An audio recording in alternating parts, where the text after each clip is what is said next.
Hey guys, Richard at Writing's Room here, doing my latest video. It's to be a short one as I have work soon after, but don't want to ramble on too long. Don't think it's really worth it, to be honest. So yeah, having just finished my Star Wars films, I realised I want to continue with uploading a film video on Saturday.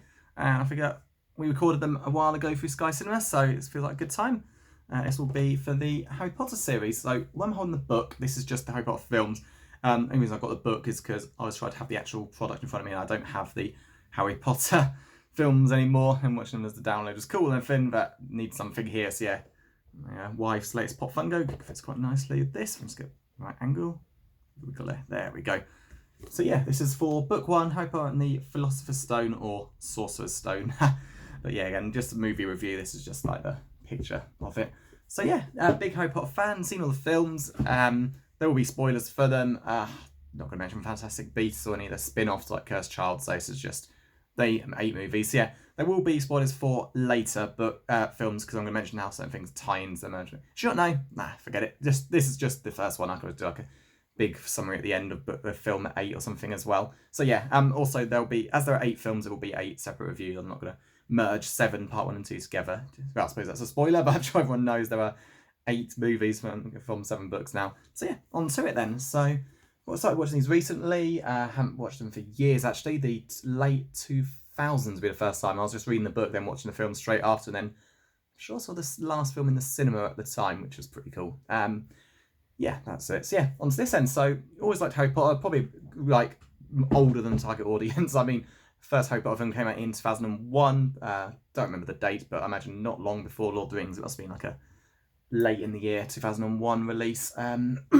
So yeah, if I remember right, at age 16 as well, Harry Potter was not the cool film to see. That would have been Lord of the Rings. Although everyone kept saying I looked like Daniel Radcliffe. I don't know how. I mean, I was 16 at the time. Yeah, I always looked a lot younger. Hell, no one now will guess my age. In fact, post that in the comments if you like. How do you think I am? But yeah, let's just say I look younger than I am, and definitely a case at age 16 as well. So Harry Potter was what, 11? Daniel Radcliffe can't have been much older. So I don't know, I don't look younger, but there's no way I look like 11-year-old. I swear it's just the glasses. And even though I never ever wore those round Harry Potter glasses, always the more like the overly shaped ones, but not anymore thanks to my laser eye surgery. But yeah, that was fun. So I swear that's the only reason. Hell, if I was ginger, I'm sure people would have said I looked like Ron just for being ginger and not wearing glasses. Who knows? But yeah, I never watched it. I got into it years later. Funny story involving the books. I'll save for another time. But I didn't watch them for a long time. And I'm just doing a rewatch really.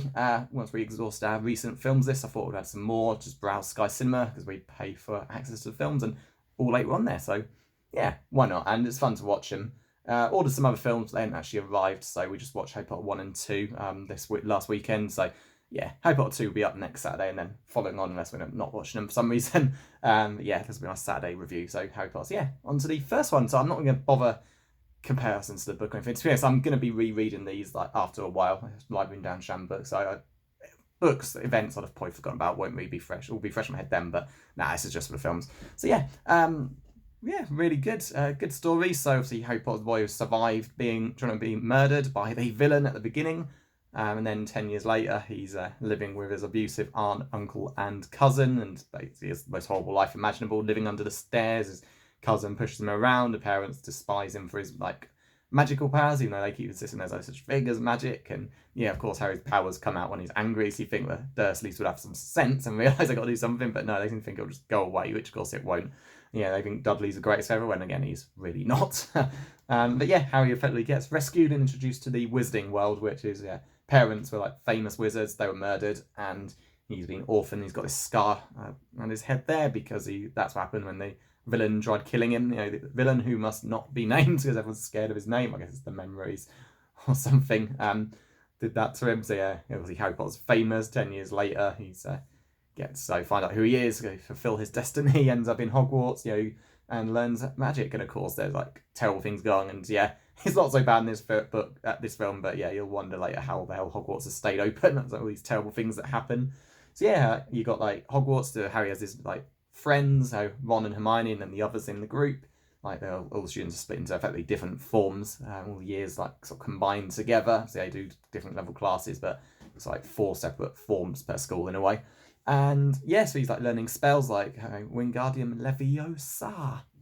I mean, pronunciation is correct. I had to float feathers and, you know, all that sort of stuff. But no point going into detail on the exact classes. Yeah, everyone knows all that stuff. But yeah, it's quite fun watching them learn that. It's obviously more basic than what they'll learn later, but they are first years, all age 11/12, and yeah, it's quite fun seeing this. So I've always liked those films. There's definitely a sense of like magic and wonder. So I felt the second one suffered from. The second one is kind of similar, but doesn't have that sense of like newness the first one has. I'll explain in the next review. But I always like the first one for that. It's like, oh, it looks amazing. All this new stuff going on. You've got ghosts floating around. You've got this like staircase that like turns and changes. You've got these like doors that demand passwords that can change for access to your forms.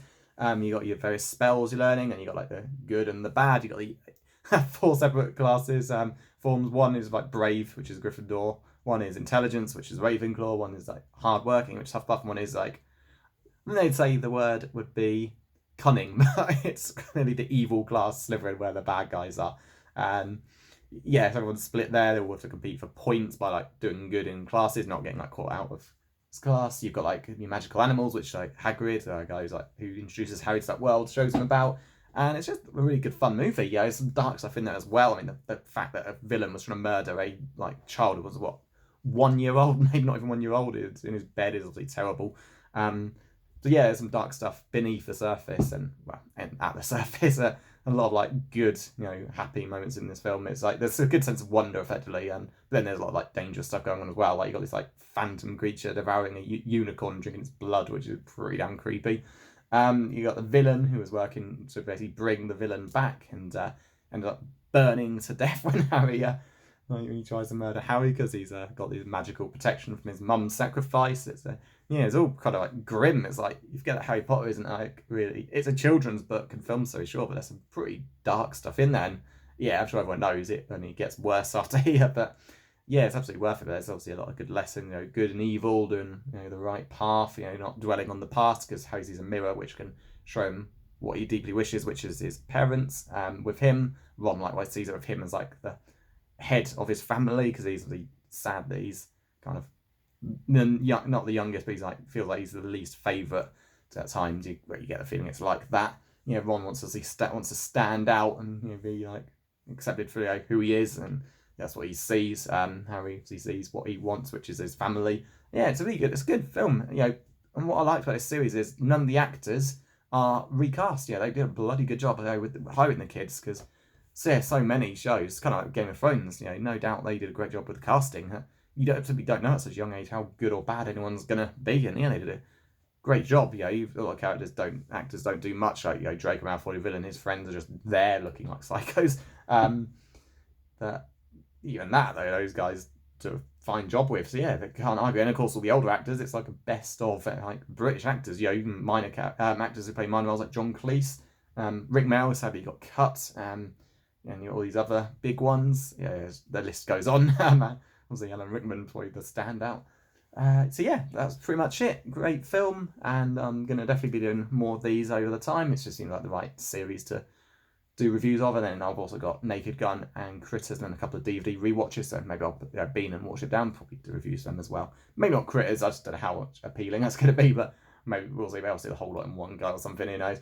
But yes, that's it, and if you enjoyed, so please like and subscribe if you did.